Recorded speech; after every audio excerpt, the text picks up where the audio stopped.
இந்த சோனி மொபைலோடைய விலை வெறும் 50 ரூபான்னு சொன்னால் நீங்கள் நம்புவீங்களா? அட ஆமாங்க, உண்மையிலேயே இதோட விலை 50 ரூபா தான். 4 லட்ச ரூபா கேமரா வெறும் 500 ரூபா. இதெல்லாம் எதுக்கு பழைய இரும்புக்கு வந்தது அப்படின்றது தான் தெரியல. அப்படியே பார்த்துட்டு நம்ம வந்து இன்னைக்கு வந்திருக்கிற இடம் எங்கன்னு பார்த்தீங்கன்னா பல்லாவரம் தான். இங்கே இவங்கள்ட்ட இந்த சைக்கிள் எவ்வளோன்னு கேட்டேன். 1300 ரூபான்னு சொன்னாங்க. பட் ஆனால் நம்ம சைக்கிள் இங்கேருந்து எடுத்துகிட்டு போக முடியாது அப்படின்றதுனால நம்ம ப்ரைஸ் மட்டும் கேட்டு அங்கேருந்து நான் அப்படியே கிளம்பிட்டேன். அடுத்து பக்கத்துலேயே பார்த்தீங்கன்னா ஒரு வாட்ச் கடை ஒன்று இருந்தது. அந்த வாட்ச் கடையில் அவர்கிட்ட வாட்ச் எல்லாம் எவ்வளோண்ணா அப்படின்னு கேட்டேன். 50 ரூபாயிலேருந்து இருக்கு தம்பி, நீ எடுக்கிற வாட்ச் ஒவ்வொன்றுக்கும் ஒவ்வொரு ரேட்டு அப்படின்னாரு. நான் அதில் ஒரு டிஜிட்டல் வாட்ச் ஒன்று பார்த்தேன். அது நல்லாவே இருந்தது. பட் ஆனால் அது பக்கத்தில் இருந்தவர் வாங்கிட்டாரு. அதுக்கப்புறம் இன்னொரு வாட்ச் ஒன்று இருந்தது. இதோடைய ப்ரைஸ் எவ்வளோ அப்படின்னு கேட்டேன். 50 ரூபா தான் அப்படின்னாரு. ஆனால் இதில் வாரெலாம் எதுவுமே கிடையாது. பட் ஓடிட்டு இருக்கிற கண்டிஷன் தான் இது. அதனால இது நமக்கு இப்போதைக்கு தேவைப்படாது அப்படின்றதுனால அதை அங்கே வச்சுட்டேன். அவங்கக்கிட்டே ஒரு ஸ்மார்ட் வாட்ச் ஒன்று இருந்தது. இந்த ஸ்மார்ட் வாட்சோடைய ப்ரைஸ் என்ன அப்படின்னு கேட்டேன். அவர் 400 ரூபான்னு சொன்னார். பட் ஆனால் அது ஒர்க்கிங் கண்டிஷனில் இருந்ததுனால நான் அதை எடுக்கல. ஏன்னா நம்ம வந்து ஒர்க் ஆகாத பொருள் எடுத்து ஒர்க் பண்ண வைக்கிறது தான் நம்மளுடைய வேலை. அதனால அங்கேருந்து கிளம்பி பக்கத்தில் இருந்த கடைக்கு வந்தேன். இங்கே பார்த்தீங்கன்னா சைக்கிளோடைய விலையெல்லாம் எவ்வளோன்னு கேட்டேன். 800 ரூபாயிலேருந்து இருக்குது அப்படின்னாங்க. பட் எவ்வளோ கம்மியாக இருந்தாலும் நம்மளால் கொண்டு போக முடியாது அப்படின்றதுனால நான் அங்கேருந்து வாங்காமே வந்துட்டேன். அதுக்கு பக்கத்தில் ஒரு கடையில் பார்த்தேன். இவங்ககிட்ட லேப்டாப்லாம் வச்சுருந்தாங்க. எவ்வளோ ப்ரைஸ் எவ்வளோ அப்படின்னு கேட்டேன். லேப்டாப் எல்லாமே பார்த்தீங்கன்னா உங்களுக்கு 800 ரூபாயிலேருந்து இருக்குது அப்படின்னாங்க. உங்களுக்கு எந்த லேப்டாப் வேணும்னு சொல்லுங்கள், அதுக்கேற்ற மாதிரி நம்ம ப்ரைஸ் பண்ணிக்கலாம் அப்படின்னாங்க. பட் ஆனால் நான் லேப்டாப் எதுவும் வாங்குற ஐடியாவில் இல்லை. அப்படியே பக்கத்தில் பார்த்தோம்னா ஒரு கடையில் சார்ஜர்லாம் போட்டு வித்துட்டு இருந்தாங்க.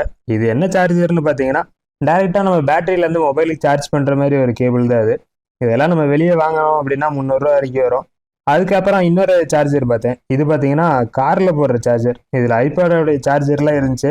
ஐபேடோடைய கேபிள் எல்லாம் வெளியே கேட்டேன். 200 ரூபானாங்க. இவங்க கிட்ட உங்ககிட்ட எவ்வளோ சார்ஜர் எவ்வளோன்னு கேட்டேன். வெறும் 50 ரூபா தான் அப்படின்னாங்க. ஸோ 50 ரூபாய்க்குமே இவ்வளோ பின்னுமே இருக்குது. பட் ஆனால் இது ஒர்க் ஆகுமா அப்படின்றத யோசிச்சேன். ஒர்க்கே ஆகலைனாலுமே நம்ம அந்த கேபிளை கட் பண்ணி கூட யூஸ் பண்ணிக்கலாம். இந்த சோனி மொபைல் எவ்வளோ அப்படின்னு கேட்டேன். 100 ரூபான்னு சொன்னாங்க. பட் ஆனால் பட்டன் எல்லாமே இல்லை. எந்த பட்டனுமே இதில் கிடையவே கிடையாது. அதனால அதை அங்கேயும் இங்கேயும் சுற்றி முற்றி பார்த்தேன். நம்ம வாங்கலாமா, வாங்கி நமக்கு எதாவது யூஸ் பண்ணுறதுக்கு வச்சுக்கலாமான்னு பார்த்தேன். சரி பேட்டரி தான் இருக்குமா இல்லை பேட்டரியாவது இல்லாமல் இருக்குமா அப்படின்னு பார்த்தேன். பேட்டரியுமே இருந்தது. அந்த பேட்டரியில் பார்த்தீங்கன்னா ஸ்டிக்கர் ஒட்டியிருந்தாங்க. ஆல்ரெடி சர்வீஸ் பண்ணி டெத் கண்டிஷனில் இருக்குது அப்படின்னு. டெத் கண்டிஷனில் இருக்கிற இந்த மொபைலில் நம்ம எடுத்து சர்வீஸ் பண்ணுறதுன்றது வேஸ்ட்டு தான். அதனால இது எனக்கு வேணாம் அப்படின்றதுனால அதை அங்கேயே வச்சுட்டு வேறு ஏதாவது அவர்கிட்ட இருக்குதான்னு பார்த்தேன். பட் ஆனால் எனக்கு வேறு ஒன்றும் அவங்கக்கிட்ட கிடைக்கல. சிபியூலாம் வச்சுருந்தாங்க. சிபியூ என்ன ப்ரைஸு அப்படின்னு கேட்டேன். 700 ரூபான்னு சொன்னாங்க. இன்னொரு கடையில் பார்த்தா எப்பயுமே கூட்டமாகவே இருக்கும். அப்படி அந்த கடையில் என்னதான் இருக்குது அப்படின்னு போய் பார்க்கலான்னு போய் பார்த்தேன். பவர் பேங்க்கில் வச்சுருந்தாங்க. இந்த பவர் பேங்க் பார்த்தீங்கன்னா 20,000 எம்ஹெச். ப்ரைஸ் எவ்வளோ அப்படின்னு கேட்டேன். 300 ரூபான்னாரு. 300 ரூபாய்க்கு 20,000 எம்ஹெச்வா அப்படின்ற ஒரு ஆச்சரியத்தோடையே பார்த்துட்டு அடுத்த பேங்க்கு பார்த்தேன். எல்லாமே அதே மாதிரி கண்டிஷனில் தான் இருந்தது. எல்லாம் 1000 எம்ஹெச் எல்லாம் இல்லை. அங்கே 10,000 20,000 தான் இருந்தது. பக்கத்தில் இன்னொரு கடையில் பூம் பாக்ஸ் ஒன்று இருந்தது. அதோடைய ப்ரைஸ் எவ்வளோ அப்படின்னு கேட்டேன். 300 ரூபான்னாரு. பட் ஆனால் எனக்கு அங்கே ஒரே ஒரு வாக்மேன் மட்டும் கிடச்சிது. இந்த வாக்மேனோடைய ப்ரைஸ் எவ்வளோண்ணா அப்படின்னு கேட்டேன். 70 ரூபா தான் தம்பி, உனக்கு வேணும்னா வாங்கிக்க அப்படின்னாரு. சரி 70 ரூபாய்க்கு நல்லா இருக்குமா அப்படின்னு பார்த்தேன். பட்டன் எல்லாமே ஒர்க் ஆச்சு. பட் ஆனால் அதில் ஒரே ஒரு கண்டிஷன் என்னன்னு கேட்டிங்கன்னா, கவர் ஓப்பன் பண்ணும்போது ஒரு சவுண்ட் ஒன்று கேட்டுச்சு. நான் உடஞ்சிருச்சு போல அப்படின்னு நினச்சேன். ஆனால் உடையவெல்லாம் இல்லை. அது ஓப்பன் பண்ணாலே அந்த சவுண்டு தான் வருது. இதில் எஃப்எம்மும் இருக்குது. நம்ம டேப்பாகவும் யூஸ் பண்ணிக்கலாம். அதனால இது மாத்திரம் அவர்கிட்ட 70 ரூபா கொடுத்து நான் வாங்கிட்டு வந்துட்டேன். அப்படியே பக்கத்தில் பார்த்தோம்னா ஜேஎக்ஸ்டி வீடியோ பிளேயர் ஒன்று இருந்துச்சு. இது எல்லாமே நல்லா இருக்குதா அப்படின்னு பார்த்தேன். பின்னால் கவரு எல்லாமே நல்லா இருந்துச்சு. சார்ஜர் பின்னு பார்த்தேன். பழைய மோட்டரோலா சார்ஜர் தான் இருந்தது. பின்னால் ஒரு 2 மெகாபிக்சல் கேமரா இருந்தது. பட் ஆனால் கண்ணாடி மாத்திரம் பார்த்தீங்கன்னா டிஸ்பிளே உடஞ்சிருந்துச்சு. இந்த டிஸ்பிளே இவங்க வெயிலில் வச்சே உடஞ்சிருச்சா இல்லை தூக்கி போட்டதுனால உடஞ்சிருச்சான்னு தெரில. இதோடைய ப்ரைஸ் எவ்வளோ அப்படின்னு கேட்டேன். 80 ரூபா அப்படின்னாரு. பக்கத்தில் இன்னொரு கடையில் பார்க்கையில் AC to DC adapter board மட்டும் இருந்தது. இது மாத்திரம் தனியாக இருக்குது, இது ஒர்க் ஆகுமா அப்படின்னு கேட்டேன். எல்லாமே ஒர்க்கிங் கண்டிஷன் தான் தம்பி அப்படின்னாரு. ஆனால் இதோடைய ப்ரைஸ் எவ்வளோ வரும் அப்படின்னு கேட்டேன். 50 ரூபா வரும், உனக்கு தாராளமாக எடுத்துக்க, எத்தனை பீஸ் வேணாலும் எடுத்துக்கலாம் அப்படின்னாரு. பட் ஆனால் இது நமக்கு தேவைப்படாது, எலக்ட்ரிஷியன்களுக்கு தான் இது தேவை. அங்கே கருப்பு கலரில் ஒரு 2 பேக் இருந்துச்சு. அப்படி அதுக்குள்ளே என்னடா இருக்குது அப்படின்னு பார்த்தேன். அப்போ தான் தெரிஞ்சது அதுக்குள்ளே ஒரு வீடியோ கேமரா இருந்தது. கிட்டத்தட்ட இதோடைய ப்ரைஸ் எல்லாம் பார்த்தீங்கன்னா 2 லட்ச ரூபாய்க்கு மேலே வரும். இது ஒரு பேனாசோனிக்கோடைய வீடியோ கேமரா தான் இது. இது பார்க்கறதுக்கு நல்லாவே இருந்துச்சு. எந்த ஒரு ப்ராப்ளமே இல்லாத மாதிரி தெரிஞ்சு. பட் ஆனால் டிஸ்பிளே மாத்திரம் ஏதோ லைனாக வந்துருச்சு. சரி இதில் ஏதாவது மெமரி கார்டு இருக்குமா அப்படின்னு சொல்லி அந்த கவர் கூட சண்டை போட்டு பார்த்தேன். பட் ஆனால் அது ஓப்பனே ஆகலை. என்னடா ஆச்சு அப்படின்னு பார்த்தா அதில் இருந்து சைடில் இந்த லாக்கை ஓப்பன் பண்ணாம விட்டேன். என்ன மெமரி கார்டு இருக்குது அப்படின்னு உள்ளுக்குள்ளே பார்க்கும்போது தான் பயங்கர ஷாக்கு. என்னன்னு கேட்டிங்கன்னா வெறும் 128 MBக்கு ஒரு மெமரி கார்டு. அப்போ இருந்த கேமராவில் இவ்வளோதான் ஷூட் பண்ண முடியுமா அப்படின்ற மாதிரி ஒரு ஆச்சரியமாக இருந்துச்சு. இந்த கேமரா பார்த்தீங்கன்னா கிட்டத்தட்ட ஒரு 3.5 லட்ச ரூபாய்க்கு மேலே வரும். இது வந்து சோனியோடைய கேமரா தான். இதுலேயுமே வீடியோ தான் ஷூட் பண்ண முடியும். அதாவது 4K எல்லாம் சப்போர்ட் பண்ணாது. இதே நம்ம பார்த்தீங்கன்னா அந்த கேசட் போட்டு ரெக்கார்ட் பண்ணுற ஒரு கேமரா.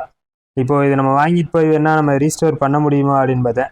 பட் ஆனால் நமக்கு இந்த கேமராவுக்கு இதெல்லாம் கிடைக்காது, கேசட்லாம் கிடைக்காது. அப்படியே அந்த கேசட் கிடைச்சாலும் நம்ம அந்த வீடியோவை வந்து டெவலப் பண்ணி எடுக்க முடியாது. அதனால சரி இது நம்ம எதுக்கு வாங்கணும் அப்படின்ட்டு இதோடைய ப்ரைஸ் எவ்வளோனா அப்படின்னேன். 500 தான் தம்பி, உனக்கு வேணுன்னா எடுத்துக்க, இல்லை ரெண்டையும் சேர்த்து கூட எடுத்துக்க, ஒரு ப்ரைஸ் கொடு அப்படின்னாங்க. ஸோ நமக்கு இப்போதைக்கு இது தேவைப்படாது அப்படின்றதுனால அங்கேருந்து வந்துட்டேன். பின்னால் அந்த கேசட் போடுற கவர் ஓப்பன் பண்ணி பார்த்தேன், ஓப்பனே ஆகலை. அதனால நமக்கு தெரியாது ஏன் பண்ணணும் அப்படின்றதுனால இதே அங்கேயே வச்சுட்டு நான் கிளம்பிட்டேன். அப்படியே பக்கத்தில் பார்க்கும்போது நிறைய ஸ்பீக்கர்லாம் கொட்டி வச்சு வித்துட்டு இருந்தாங்க. இந்த ஸ்பீக்கர்லாம் பார்த்தா ரொம்ப பழசான மாதிரி இருந்துச்சு. பட் ஆனால் இது ஏதோ தண்ணியில் இதெல்லாம் பட்டிருக்கும் போல். இது பார்க்கும்போதே எனக்கு தெரிஞ்சிருச்சு இது எப்படியுமே வந்து பேட்டரிலாம் வேஸ்ட்டாக போயிருக்கும், நம்ம இதை வாங்கிட்டு போனோம்னா சர்வீஸ் பண்ணுற மாதிரி தான் இருக்கும் அப்படின்னு. இதோடைய ப்ரைஸ் எவ்வளோ அப்படின்னு கேட்டேன். 50 ரூபான்னு சொன்னார். பட் ஆனால் என்கிட்ட அப்போ பவர் பேங்க் எதுவுமே இல்லை. இருந்திருந்தா நான் அங்கேயே அப்போயே சார்ஜ் போட்டு இது ஒர்க் பண்ணுமா ஒர்க் பண்ணாதான்னு பார்த்து கூட எடுத்து வந்துருக்கலாம். சரி ஓகே, நம்ம வீட்டுக்கு வந்துட்டு இது நம்ம செக் பண்ணி பார்ப்போம் அப்படின்றதுக்காக வேண்டி எடுத்து வந்துட்டேன். இது நான் கூடிய சீக்கிரம் உங்களுக்கு இதோடைய வீடியோ உங்களுக்கு போடுறேன். பக்கத்தில் பார்த்தோம்னா ஒரு லேப்டாப் மாதிரி ஒன்று இருந்தது. இது எவ்வளோ வரும் அப்படின்னு கேட்டேன். 100 ரூபா தான் தம்பி அப்படின்னாங்க. என்ன லேப்டாப் 100 ரூபாயா அப்படின்னு ஓப்பன் பண்ணி பார்த்ததுக்கப்புறம் தான் தெரிஞ்சு இது குழந்தைங்க விளையாடுற ஒரு சின்ன ஒரு கேம் மாதிரி. இதோடைய ப்ரைஸ் பார்த்தீங்கன்னா 100 ரூபா சொன்னாங்க. சரி இது தூக்கறக்கே வெயிட்டாக இருந்தது, அதனால் இதுவும் நமக்கு வேணாம் அப்படின்ட்டு அங்கே இருந்த டாய்ஸ் எல்லாம் பார்த்தேன். எவ்வளோ வரும்னு 80 ரூபா தான் அப்படின்னாங்க. சரி நமக்கு தேவைப்படாது, ஆல்ரெடி நம்ம வாங்கிட்டோம் அப்படின்றதுனால அங்கேருந்து JXT வீடியோ பிளேயர் ஒன்று இருந்துச்சு. இது பார்க்குறக்கு டிஸ்பிளேவும் நல்லா இருந்துச்சு, பின்னால் கவர் எல்லாமே நல்லா தான் இருந்தது. இதோடைய கேமரா பார்த்தீங்கன்னா 1.3 மெகாபிக்சல் கேமரா போட்டிருந்துச்சு. இதோடைய சார்ஜர் பின் நல்லா இருக்குமா அப்படின்னு யோசிச்சு பார்த்தேன். பட் ஆனால் நான் ஓப்பன் பண்ண சார்ஜர் பின் சரி இல்லை, மெமரி கார்டு போடுறது அதுவுமே நல்லா தான் இருந்தது. சார்ஜர் பின் போடுற இடமுமே நல்லாவே இருந்தது. சரி தண்ணியில் எண்ணெயில் எதுலேயும் படல, லைட்டாக ஒரு பெண்டு மாத்திரம் இருந்தது. சரி நம்ம இது சர்வீஸ் பண்ணிக்கலாம் அப்படின்னு சொல்லிட்டு எவ்வளோண்ணா அப்படின்னு கேட்டேன். 70 ரூபா அப்படின்னாரு. கம்மி பண்ணுங்க அப்படின்னேன். நான் சொல்லியிருக்கிறதே கம்மி தான், வேணுன்னா வாங்கு இல்லைன்னா போ அப்படின்னாரு. சரி ஓகே, இது 70 ரூபா தானே சொல்கிறாரு அப்படின்றக்காண்டி இதை மாத்திரம் யோசிச்சுட்டு மனசே எல்லாம் வாங்கிட்டு. அப்படியே பக்கத்தில் பார்த்தோம்னா நிறைய பித்தாளை ஐட்டம்லாம் போட்டு வித்துட்டு இருந்தாங்க. இதெல்லாம் என்னன்னு கேட்டேன். பூஜை ஜாமா உங்களுக்கு வேணுங்கிறது நீங்கள் எடுங்க, பட் ஆனால் அது ப்ரைஸ் மாத்திரம் நாங்கள் பார்த்து சொல்லுவோம் அப்படின்னாங்க. அதில் பார்க்க ஒவ்வொன்றுமே சின்னதாக டிஃப்ரெண்ட்டாக இருந்தது. சரி நம்ம இதை எங்கே கொண்டு போய் பூஜை பண்ண போகிறோம் அப்படின்றக்க வேண்டி அதை பார்த்து அப்படியே பக்கத்தில் பார்த்தா ஒரு மொபைல் ஒன்று இருந்துச்சு. என்ன மொபைலு அப்படின்னு எடுத்து பார்த்தேன். ஜியோவோடைய மொபைல் தான். பட் ஆனால் மொபைல் பார்க்குறக்கு நல்லாவே பெருசாகவே மேலே டார்ச் எல்லாம் இருந்துச்சு. ஜியோவில் இப்படி ஒரு மொபைல் அப்படின்னு பார்த்தேன். பட் ஆனால் அது ஜியோ கிடையாது, ஜியோன்ற ஒரு பிராண்டு, டிஃப்ரெண்ட்டாக இருந்தது. பக்கத்தில் இன்னொரு கடையில் வாட்ச் பார்த்தேன். இது எவ்வளோ அப்படின்னு கேட்டேன். 50 ரூபா அப்படின்னு சொன்னார். சரி நம்ம வீட்டுக்கு போனோம்னா ஒருத்தன் கேட்பான் எனக்கு என்ன வாங்கிட்டு வந்தேன் அப்படின்னு. அதனால அவனுக்காக வேண்டி வெறும் 50 ரூபாய்க்கு ஒரு வாட்ச் மட்டும் வாங்கிட்டு வந்தேன். இவங்ககிட்ட LED லைட் எல்லாமே இருந்துச்சு. 3 பல்பு 100 ரூபா அப்படின்னாங்க. எனக்கு அங்கே கண்ணுக்கு தெரிஞ்சது ஒரு அபுஜா ஆம்ப் தான் தெரிஞ்சது. இதோடைய ரேட் எவ்வளோ அப்படின்னு கேட்டேன். 6000 ரூபா வரும் அப்படின்னாரு. இவ்வளோ பெருசாக வாங்கி நம்ம எங்கே தூக்கிட்டு போக போகிறோம், எங்கே போய் பாட்டு போட போகிறோம் அப்படின்றதுனால ரேட் மட்டும் கேட்டு அங்கேருந்து அப்படியே அவர்கிட்ட நைஸாக கிளம்பிட்டேன் நான். இன்னொரு கடையில் பார்க்கும்போது ஒரு ஃபோன் ஒன்று இருந்துச்சு. இது என்னன்னு கேட்டேன். இதை நீங்கள் ஃபோனாகவும் யூஸ் பண்ணிக்கலாம், இல்லை வாக்கி டாக்கியாகவும் யூஸ் பண்ணிக்கலாம். சிம் போட்டிங்கன்னா மொபைலாக யூஸ் பண்ணிக்கலாம். சிம் போடல அப்படின்னா நீங்கள் வாக்கி டாக்கியாக யூஸ் பண்ணிக்கலாம். கிட்டத்தட்ட ஒரு 500 மீட்டர் வரைக்கும் இதில் நீங்கள் சிம் இல்லாமல் பேசிக்க முடியும் அப்படின்னாரு. இப்படியும் ஒரு ஃபோன் இருக்குது அப்படின்றதுனால சரி ஓகே இது எவ்வளோ ப்ரைஸு அப்படின்னா 2 ஃபோன் இருந்துச்சு. ரெண்டையும் சேர்த்து நீங்கள் 1000 ரூபாய்க்கு எடுத்துக்கோங்கன்னாரு. எனக்கு வேணான்னு வந்துட்டேன். இன்னொரு கடையில் பார்த்தா லேப்டாப்லாம் வச்சு வித்துட்டு இருந்தாங்க. இந்த லேப்டாப்போடைய ப்ரைஸ் எவ்வளோண்ணா அப்படின்னு கேட்டேன். 3000 ரூபா தம்பி அப்படின்னாரு. சரி மொபைல் எவ்வளோ வருது அப்படின்னேன். 2800 ரூபாயிலேருந்து இருக்குது, உனக்கு என்ன ஃபோன் வேணும் அப்படின்னாரு. உங்களுக்கு யாருக்காவது வேணும் அப்படின்னா என்கிட்ட நெக்ஸ்ட் வீக் போகல சொல்லுங்கள், உங்களுக்கு எதாவது வேணும்னா நான் வாங்கிட்டு வந்து தரேன் அப்படி. அதனால அவர்கிட்ட கேட்டு கிளம்பிட்டேன் அங்கேருந்து.